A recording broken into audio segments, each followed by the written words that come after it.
You're watching News Mongolia on MNB World. I'm your host, Ayundel Basanko. 629 confirmed cases, 5 additional deaths reported.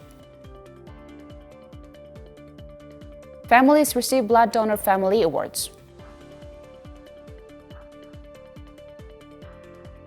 Mongolian bioproducts to be exported to France. For all the news, stay tuned.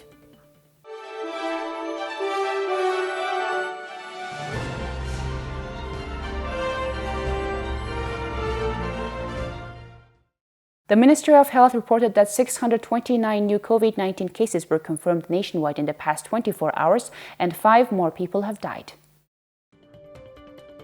As of today, 629 new cases were confirmed after 6,823 people were tested nationwide. 754 patients have recovered. Unfortunately, 5 more people between the ages of 33 and 89 died due to COVID-19 complications within the past 24 hours. Of today's new cases, 627 cases are of domestic transmission and 2 were acquired from hospitals by medical personnel, and no imported case was detected. 603 cases were confirmed in Ulaanbaatar and 24 were confirmed in the provinces. Among the 4,011 COVID-19 patients being treated at over 50 hospitals nationwide, 49.9% are showing mild symptoms of illness and 105 are in a critical condition. The National Center for Blood Transfusion and Research, in cooperation with the Family, Child and Youth Development Agency of Ulaanbaatar, presented Blood Donor Family Awards to families that made significant donations this year. This is Ozekitorenfuji, a patrol officer of the 2nd Division of the Bayanzurg District Police. Starting in 2014, he started regularly donating blood. Since then, he has donated blood more than 70 times. From the beginning, I thought it would save lives. Since I've started donating blood, my family has acknowledged the purpose and health benefits of making blood donations. People should do good deeds for each other and promote the idea of health and happiness. I think the first step in doing this is to donate blood. In addition to Ozekitorenfuji's family, 3 other families received this award. There was also a Silver Donor Award presented to someone who had donated blood more than 100 times. Top donors donate blood twice a month. A liver transplant surgery can require blood from at least 100 donors. All families who donate blood were given gratitude awards. These awards highlight that they have donated blood multiple times over the past few years. This event is dedicated to families with at least 2 family members who have helped to save many people's lives. For example, one member is an honored blood donor and the other member is a silver or bronze blood donor. Thank you for staying tuned with us. Now let's look at Mongolia's current affairs. The meeting of the speakers of the Mongolian Parliament and the European Parliamentary Group took place online. The meeting was attended by Mung Tsitseg, a member of the Mongolian and European Parliamentary Group, ambassador to the Benelux countries, Och, and representatives of the Ministry of Foreign Affairs. The head of the European Parliament's Group for Central Asia and Mongolia, Marchesialo, as well as the ambassador of the European Union to Mongolia, Ristia, accompanied by representatives of the embassy, also attended the online meeting. During the meeting, the parties praised the expanding cooperation between Mongolia and the European Union, exchanged views on future interparliamentary cooperation, and also talked about the establishment of a European-Mongolian Committee in the European Parliament and the organization of regular interparliamentary consultations. Member of Parliament Mung Tsitseg highlighted the measures taken by the government of Mongolia in connection with the epidemic situation and the results achieved so far, as well as information about a comprehensive plan worth 10 trillion tugrus for vaccinations and the economic recovery. She praised relations with the EU and its member countries and said that she would work to further expand interparliamentary relations and cooperation. She stressed the importance of creating a European-Mongolian Cooperation Committee in the European Parliament, through which Parliament will monitor the implementation of the Partnership and Cooperation Agreement and develop coordination in areas of mutual interest. In this context, The 14th Interparliamentary Consultative Meeting will take place in Ulaanbaatar later this year after the epidemic subsides. Member of Parliament Mongtsitseg also announced the adoption of the law on the legal status of human rights defenders in Mongolia. Fulvio Martusciello, head of the European Parliament's Group for Central Asia and Mongolia, said he would work to expand bilateral cooperation and discussed the possibility of holding the 14th Interparliamentary Consultation Meeting in November. At the end of the online meeting, Ambassador Trine Ristia noted that bilateral cooperation has been growing in scope in recent years and that the EU's long-term development policy for Mongolia for the next 5 years should be approved in the same way as the previous program, thereby extending it from 2021 until 2027. He noted that both sides are working together towards 2050.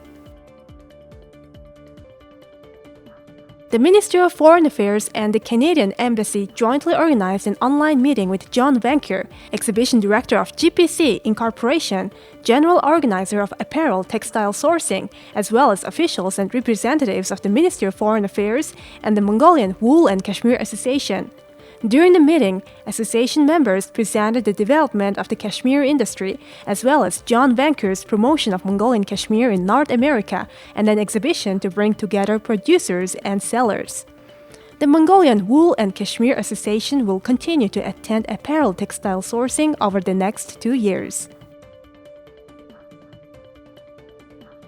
On the initiative of Sarang, director of Dasa, the first bio-sushi company in France, and Irnhoyag, head of the Eternal Mongolia NGO, and in cooperation with the Embassy of Mongolia in the Federal Republic of Germany, member of the National Assembly, Virginia Doby-Muller, met with Philip Grandchamp, who is the president of Biofreas, and exchanged views on the export of organic food products from Mongolia to France.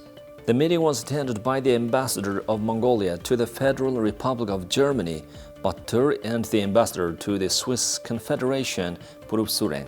The participants expressed their readiness to provide the necessary support for the export of Mongolian organic products to France and other EU member countries. Founded in 2001, the French company Biofreas sells organic products through its stores in more than 50 countries. Dasa sells its bio-sushi under the brand name MGL Sushi to the company's stores and provides jobs for Mongolians. Virginia Doby-Muller, member of the National Assembly, expressed her support with the construction of housing facilities for the company's staff. Let's now look at the currency exchange rates provided by Mongol Bank.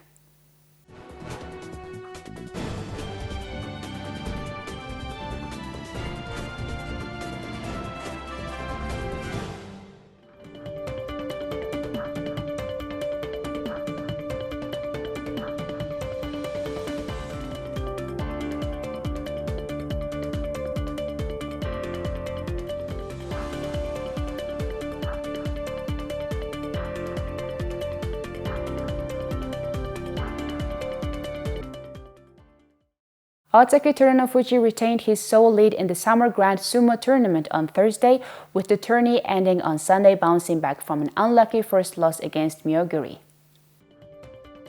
In the final bout on day 12 at Tokyo's Ryokogu Gokugigan, the newly re-promoted Mongolian Ozeki forced Onosho to avoid his third loss in as many tournaments against the rank-and-file grappler. Ozekitorenfuji was handed his first defeat of the Summer Grand Sumo tournament in an unusual fashion on Wednesday, when his 11th straight win was overruled by the ringside judges, who ruled he had committed foul. Torenfuji was at his dominant best and looked to have eased to another victory to flooring number 4 Myoguru with an armlock throw using his powerful left arm. But the ringside judge, a sumo elder, called for a deliberation with his fellow judges, and they ruled out that he committed a foul.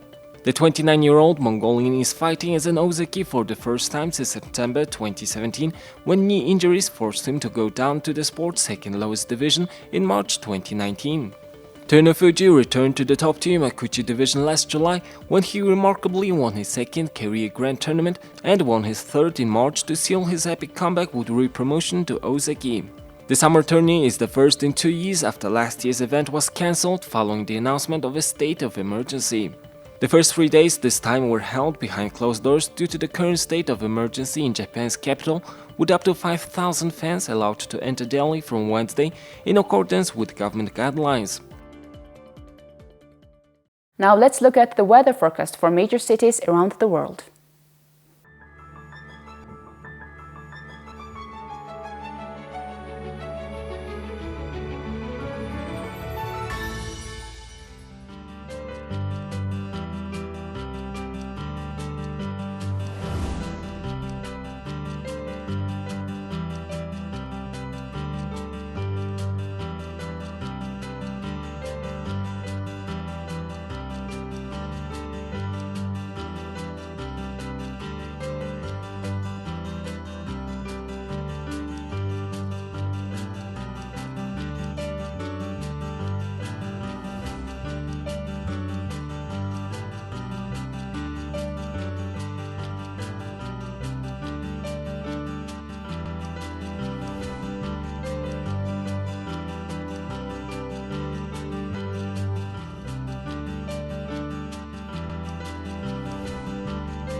Well, that's all for today. Thank you for staying tuned with us on News Mongolia. See you next week with more stories and updates. Have a great weekend. Goodbye.